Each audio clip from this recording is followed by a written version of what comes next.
देखो यहाँ पे हमें खंड ब दे रखा है और इससे पहले क्वेश्चन हमने पहले वाले वीडियो में कर लिए। तो खंड ब में जो क्वेश्चन नंबर दे रखा है 4, समांतर श्रेणी 10, 7, 4 -32 के पदों की संख्या ज्ञात करनी। तो देखो यहाँ पर एक सीरीज दे रखी है जिसमें पहला पद इसका a बराबर है 10, d यानी सारवंतर जो है 10 माइनस सारवंतर दूसरे पद में से पहले पद माइनस करते थे a2 - a1। तो यहाँ पे जो सारवंतर हमारे पास होगा वो होगा 7 - 10। 7 में से 10 माइनस किए तो अपने पास जो अंतर आ जाएगा वो आएगा -3। तो d का मान -3 आ गया। उसके अलावा अंतिम पद जो दे रखा है हमें वो है अंतिम पद an -32 दे रखा है। तो यहाँ पर हमें n का मान निकालना है। ठीक है, कितने पद है, पदों की संख्या हमें निकालना है। जैसे पहला पद, दूसरा पद, तीसरा पद, तो इस सीरीज में पद कितने हैं। तो इसके लिए हम an वाला फॉर्मूला यूज़ कर लेंगे। an बराबर a plus n minus 1d, इस फॉर्मूला का यूज़ कर लेंगे। तो an अंतिम पद जो हमें दे रखा है वो है -32, a का मान 10 दे रखा है, n का मान निकालना है -1 और d का मान हमारे पास है -3। अब इसको सॉल्व करेंगे तो -32 बराबर 10, -3 को n से गुणा किया तो -3n, -3 को -1 से गुणा किया तो +3। तो -32 बराबर 10 + 3 कितने हो गए 13। तो यहाँ 13 -3n।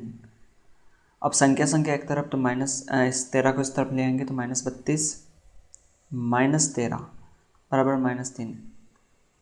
-32 और -13 दोनों को प्लस कर देंगे, 3 4 5, 3 और 1 4, तो माइनस के 45 बराबर -3 है। यहाँ पर यह माइनस से माइनस कैंसिल आउट हो गया और 3 से 45 को काटेंगे तो 3 एकम 3 और 15 बार कट जाएंगे। तो n का मान आ गया 15 और हमें पदों की संख्या ज्ञात करनी। तो पदों की संख्या कितनी हो गई, पद हो गए इसमें, या पदों की संख्या हो गई 15। ठीक है, अगला क्वेश्चन हम देखेंगे। यहाँ पर अगला क्वेश्चन हमें दे रखा है कि प्रथम 200 धन पूर्णांकों का योगफल ज्ञात करें। प्रथम 200 धन पूर्णांक है ना, उनका हमें योगफल ज्ञात करना। तो देखो ऐसे क्वेश्चन में पहला जो हमारे पास धन पूर्णांक का होगा 1। ठीक है, अगला जो धन पूर्णांक होगा हमारे पास वो होगा 2। ठीक है, इस तरह चलता रहेगा और अंतिम धन पूर्णांक यानी 200। तो ये हमारी समांतर श्रेणी बन गई। अब यहाँ पे हम इसमें इसको डिफाइन करेंगे तो यहाँ पे अपने को a का मान 1 मिल गया, d का मान 2 - 1 करेंगे तो d का मान हमारे पास आ गया 1। ठीक है, और अंतिम पद जिसको हम लास्ट पद भी बोलते हैं an, वो है 200। और यहाँ पे क्योंकि सीरीज एक जैसी चल रही है 1 2 3 4 5, तो पदों की जो संख्या हो जाएगी वो कितनी हो जाएगी 200। हमें इनका योगफल निकालना है। तो यहाँ पर हम सीधा SN n बटा 2 a प्लस l ये वाला फॉर्मूला अप्लाई कर सकते हैं। ठीक है, क्योंकि हमें योगफल ज्ञात करना है और इसमें पहला पद और अंतिम पद हमें दे रखा है और पदों की संख्या भी हमें पता है 200। तो यहाँ पर n का मान हम रखेंगे 200 बटा 2, a का मान 1 और लास्ट पद है वो है 200। ठीक है, 2 का 200 में डिवाइड दिया तो 100 बार, इंटू 200 + 1 हो गया 201 और 201 को 100 से गुणा किया 201 और ये 20 पीछे लग गया। तो ये 200 पदों तक का योगफल आ गया आपके पास। अगला क्वेश्चन हमें दे रखा है कि द्विघात समीकरण x² - 8x - 180 के मूल ज्ञात करें। तो हमें इसके मूल ज्ञात करने। तो यहाँ पे देखना इसके मूल, देखो x² - 8x - 180 बराबर 0। तो इसके इस समीकरण की जो घात है वो 2 है तो इसके मूल भी 2 होंगे। तो 180 के टुकड़े करेंगे 2 का 180 में भाग दिया 90 बार, 45 बार, 3 का 15 बार, 3 का 5 बार, 5 का 1 बार। ठीक है, तो हमें यहाँ पे इस 8 के टुकड़े निकालने हैं। ऐसे टुकड़े है कि उसका मतलब तो 8 ही रहे, लेकिन अगर हम उन दोनों को गुणा कर देना तो 180 आ जाए। तो यहाँ पे हम 5 को 3 से गुणा किया 15, 3 को 2 से गुणा किया 6, 6 को 2 से गुणा किया 12। ठीक है, तो यहाँ पे टुकड़े नहीं मिल रहे, तो इसको इस तरह गुणा किया। 5 को अगर 2 से गुणा किया तो 10, 3 को 3 से गुणा किया 9, 9 को 2 से गुणा किया 18, और 18 माइनस 10 8 होंगे, और 18 इंटू 10 180 हो जाएंगे। तो यहाँ पे हम है ना इसका यूज़ करेंगे, एक्स स्क्वायर लिखा माइनस 8 को हमने लिखा 10 माइनस 8।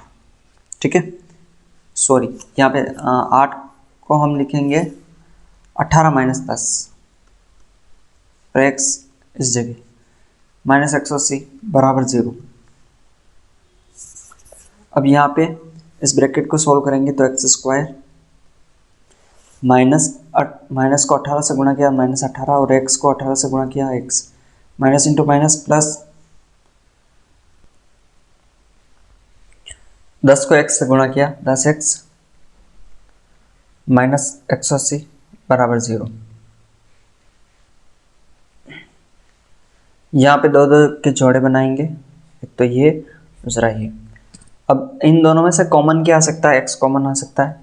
x का x स्क्वायर में भाग दिया, x स्क्वायर में x का जब भाग देंगे तो यहाँ बचेगा x, और माइनस 18x में x का भाग दिया, x से x कैंसिल आउट हो गया, तो यहाँ आ गया माइनस 18, प्लस यहाँ 10x और यहाँ माइनस 180, तो यहाँ से कॉमन आ सकता है 10, और 10x में 10 का भाग देंगे, 10 से 10 कैंसिल आउट होंगे, तो x माइनस 180 में 10 का भाग देंगे, 0 0 कैंसिल आउट हो गया, 1 का 18 में भाग गया 18 बराबर 0। अब यहाँ पे हम एक ब्रैकेट का बना देंगे x प्लस 10 का, और दूसरा ब्रैकेट इन दोनों में से कॉमन ले लेंगे x माइनस 18, और इसके बराबर में 0 है ना। अब क्या करेंगे कि x प्लस 10 बराबर 0 और x माइनस 18 बराबर 0। ठीक है, 10 को इस तरफ लेके आए तो x बराबर माइनस 10, और 18 को इस तरफ लेके आए तो x बराबर 18, तो ये दोनों इसके मूल आ गए। अगला क्वेश्चन दे रखा है निम्न रैखिक समीकरण युग्म को हल करें। तो यहाँ पे ये जो समीकरण दे रखा है इसको हमें हल करना है। तो देखो x माइनस 3y बराबर 7 पहला समीकरण ये दे रखा है, और दूसरा समीकरण है x प्लस 4y बराबर 14, ये दूसरा समीकरण है। तो हम इसको विलोपन विधि से हल कर लेंगे, क्योंकि x और y के मान हमें निकालने हैं। तो सबसे पहले पहला समीकरण इसको ऊपर लिखा x माइनस 3y बराबर 7, और इसके नीचे लिखा x प्लस 4y बराबर 14। ठीक है, और विलोपन विधि में क्या करेंगे हम, ये पहला समीकरण है, दूसरा समीकरण है, तो समीकरण 1 में से 2 माइनस कर देंगे, और माइनस जब करते हैं ना निशान चेंज कर होते हैं नीचे वाले समीकरण के, तो ये x प्लस में माइनस में हो गया, ये प्लस में माइनस में हो गया, और ये संख्या प्लस में तो माइनस में हो गई। प्लस x माइनस x दोनों कट गए, -4 और -3 माइनस के 7y, और -14 में से 7 कटा है तो यहाँ आ गया -7। ठीक है, अब -7 से -7 कैंसिल आउट हो गया, तो y का मान आ गया प्लस का 1। ठीक है, माइनस से माइनस कट गया, 7 से 7 कट गया, तो y का मान आ गया 1। अब ये y का जो मान हमारे पास आया ना उसको समीकरण 1 में रख देंगे, तो y का मान इक्वेशन 1 में रखने पर, तो समीकरण 1 में x माइनस 3y बराबर 7, x माइनस 3 इंटू वाई की जगह 1 बराबर 7, x माइनस 3 को 1 से गुणा किया 3 बराबर 7, 3 को इस तरफ भेज दिया तो x बराबर 7 प्लस 3, और 7 में 3 प्लस किए तो 8 9 10, तो x का मान 10 आ गया और y का मान 1 आ गया, तो इसके जो आंसर आएंगे 10,1। अगला क्वेश्चन दे रखा है दो संख्या 616 और 32 का HCF हमें निकालना है। दो संख्या दे रखी है, एक तो है 616 और दूसरा है 32। HCF हमें निकालना, 616 के टुकड़े करेंगे, 2 का भाग दिया 3 और दो संख्या है ना तो 2 का 16 में भाग देना। उससे पहले एक साथ अगर दो संख्या में भाग दे तो यहाँ आता है 0। 2 के पहाड़ में 16 कितनी बार आएंगे? 8 बार। 2 का 30 में दिया 15, 4, फिर 2 का दिया 7 बार और 7 बार, फिर 11 का 7 का दे देंगे 11 बार, फिर 11 का 1 बार। तो यहाँ पे अपने को जो टुकड़े मिल रहे हैं ना, देखो 1 2 3, 2 की पावर 3 इंटू 7 इंटू 11, ये टुकड़े मिल गए। और 32 के अब टुकड़े करेंगे तो 2 का भाग 32 में दिया 16 बार, 8 बार, 4 बार, 2 बार और 1 बार। तो यहाँ 32 के जो टुकड़े मिले वो 1 2 3 4 5, ठीक है। तो यहाँ 2 की पावर 5। अब इसमें एक चीज़ ध्यान देना, HCF जब भी लेंगे ना दो संख्याओं का, तो जब घात के रूप में अपन लिख रहे हैं इसको, तो कॉमन, जैसे इसमें 2 की पावर 3 है तो इसमें भी 2 की पावर 3 होगी ना, तो इसका जो HCF आएगा वो 2 की पावर 3 आएगा। उसके अलावा इन दोनों में कॉमन कुछ नहीं है। तो HCF 2 की पावर 3 और 2 की पावर 3 का मतलब 2 इंटू 2 इंटू 2 और 2 इंटू 2 इंटू 2 यानी होंगे 8। तो इसका आंसर हो गया 8।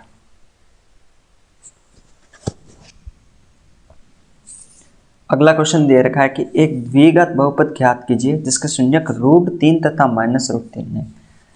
तो यहाँ पे एक द्विघात बहुपद हमें ज्ञात करना जिसके शून्यक दे रखे, एक तो √3 और दूसरा है -√3। तो यहाँ पे हमें ना जो शून्यक है तो उन शून्यक को अल्फा और बीटा की फॉर्म में मानेंगे। पहला शून्यक है अल्फा जिसको हम √3 मान लेते हैं, दूसरा शून्यक है बीटा जिसको हम -√3 मान लेंगे। और हमारे पास एक फॉर्मूला है तो शून्यकों का योग वो होता है अल्फा प्लस बीटा -b/a और शून्यकों का गुणा या गुणनफल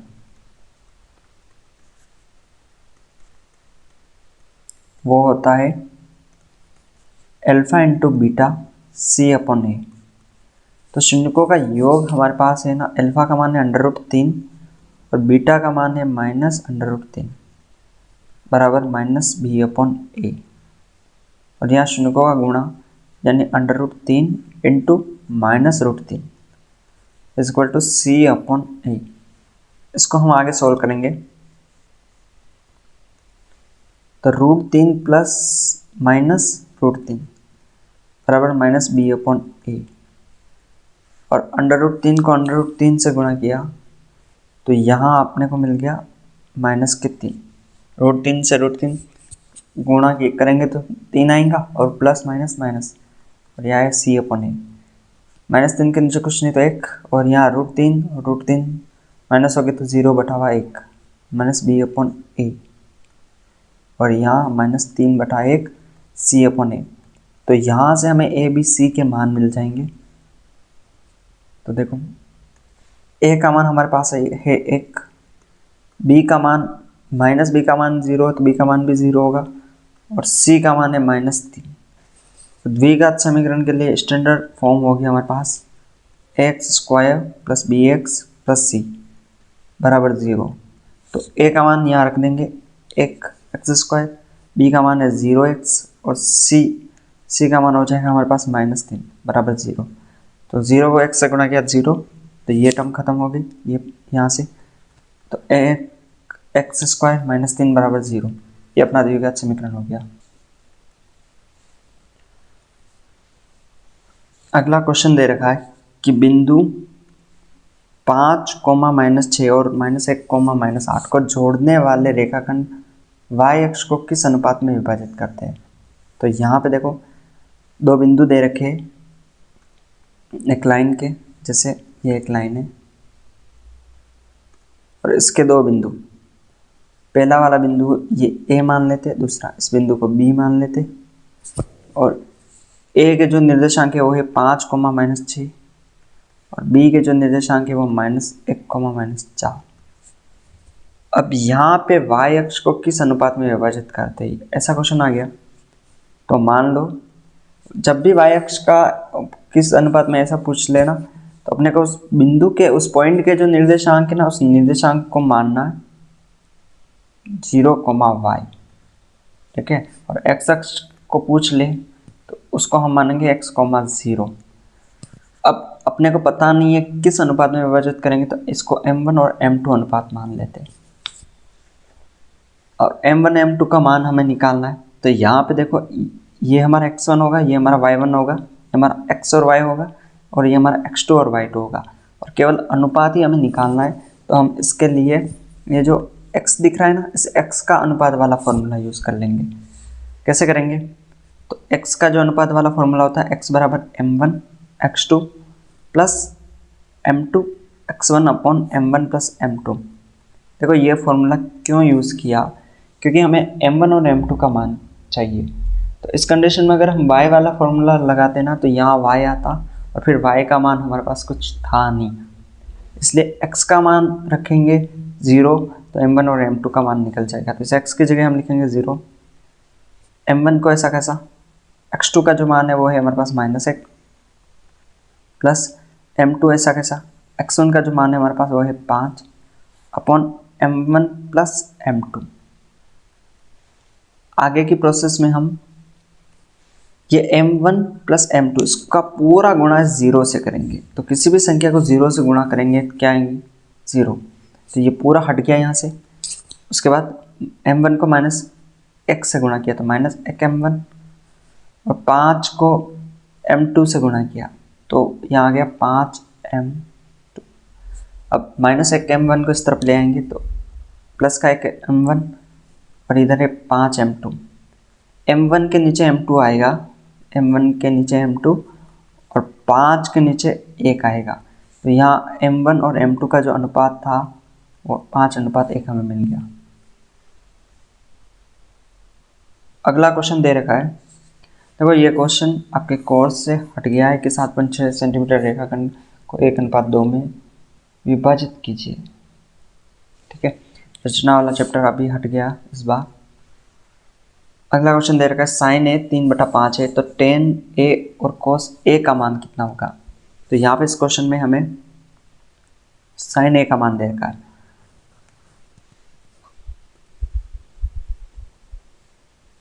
देखो यहाँ पे मैं कलर चेंज कर लेता हूँ।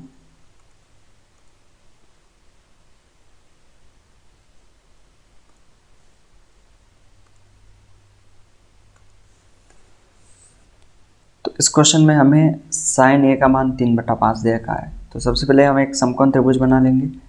अब यहाँ पे साइन ए बराबर 3/5, तो इसका मतलब कुछ क्या हुआ, जो हमारे पास फॉर्मूला होता है लाल बटा कक्का SCT, तो यहाँ पे साइन का मतलब होता है लंब बटा कर्ण, यानी ये जो वैल्यू दे रखी है वो लंब की और कर्ण की दे रखी है। यहाँ पे लंब हमारा 3 है, कर्ण हमारा 5 है। इसका मतलब हमें आधार निकालना, तो पाइथागोरस प्रमेय यूज़ करेंगे। कर्ण स्क्वायर बराबर लंब स्क्वायर प्लस आधा स्क्वायर।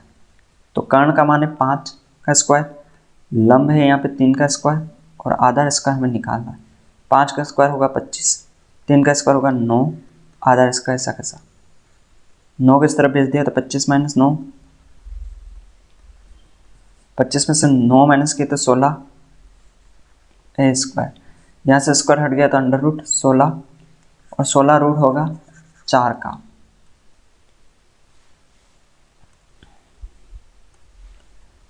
तो यहाँ पे आधार का मान आ गया 4।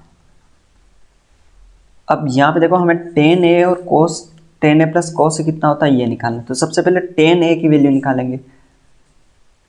तो यहाँ पे देखो हमारे पास टेन का मतलब क्या होता है, टेन का होता है लंब बटा आधा, ठीक है। ये टेन का मतलब होता है, तो लंब बटावा आधा। लंब है हमारे पास 3 और आधा है हमारे पास 4, और उसके बाद कोस है। कोस ए का मतलब होता है आधार बटा कर्ण। तो आधार हमारे पास है 4 और कर्ण हमारे पास है 5। ठीक है, तो tan a plus cos a की वैल्यू निकालनी है। तो यहाँ पे हम tan a का मान रख देंगे 3/4 और cos a का मान रख देंगे 4/5 और इसके एलसीएम लेंगे। तो 4 और 5 के एलसीएम आ गए 20। 4 का 20 में भाग दिया 5 बार, 5 को 3 से गुणा किया 15। 5 का 20 में भाग दिया 4 बार, 4 को 4 से गुणा किया 16 और 15 प्लस 16 21/20। ये इसका आंसर हो गया। अगला क्वेश्चन हमें दे रखा है कि sec a plus tan a कोष्टक 1 minus sin a और cos a अपने को आंसर लेके आना है। तो देखो ऐसे क्वेश्चन आ जाए ना तो इसकी खासियत मतलब ये सिंपल है लेकिन थोड़ा सा इसमें प्रैक्टिस की ज़रूरत होगी। हम क्या करेंगे sec a और tan a, तो sec का उल्टा होता है 1/cos और tan का उल्टा है 1/cot। लेकिन हमें क्या करना, ज़्यादातर इन क्वेश्चन को sin और cos के पद में तोड़ देना है। तो sec को ऐसा क्या लिखे कि वो sin या cos में किसी एक के पद में आ जाए। तो sec को हम लिखेंगे 1/cos a और ये इसका उल्टा भी होता है, sec का उल्टा होता है 1/cos a। और tan a को हम लिखेंगे tan sin a/cos a। तो यहाँ हम लिखेंगे sin a/cos a और यहाँ पे हम 1 माइनस sin a को चेंज नहीं करेंगे क्योंकि ऑलरेडी अपने sin के पद में है। अब cos a और cos a के एलसीएम लेंगे तो अब यहाँ आ जाएगा cos a और cos a का cos a में भाग दिया 1, 1 को 1 से गुणा किया 1 प्लस cos a का cos a में भाग दिया 1, 1 को sin a से गुणा किया sin a। अब यहाँ पे 1 माइनस sin a। अब इस कंडीशन में क्या होगा कि जो 1 प्लस sin a इसका 1 माइनस sin a से गुणा होगा। तो यहाँ पे अपन ना एक फॉर्मूला अप्लाई हो जाएगा, अगर a प्लस बी हो और a माइनस बी हो तो उसका जो आंसर आएगा वो a square minus B square के रूप में आएगा। तो यहाँ पे a अपना 1 है, 1 का स्क्वायर और b अपना साइन है तो साइन स्क्वायर है, इसके अपॉन में है cos है। ठीक है, और अपना दूसरा जो फॉर्मूला होता है ना उसमें ये है sine square a plus cos square a बराबर 1। तो यहाँ पे अगर जब हम साइन स्क्वायर a को इस तरफ भेजेंगे तो cos square a 1 minus sine square a आ गया। यानी कि हम इस एक का स्क्वायर यानी एक ही है तो इस एक square minus sine square a को कोस स्क्वायर a लिख सकते हैं। तो कोस स्क्वायर a इसको लिख लिया और अपॉन में कोस a है तो स्क्वायर से कोस a कट गया तो यहाँ अपना कोस a आ गया, यानी LHS बराबर RHS। और ये जो फॉर्मूले हैं ना इनको ब्रैकेट में बंद कर देना और साइड में ये लिखना।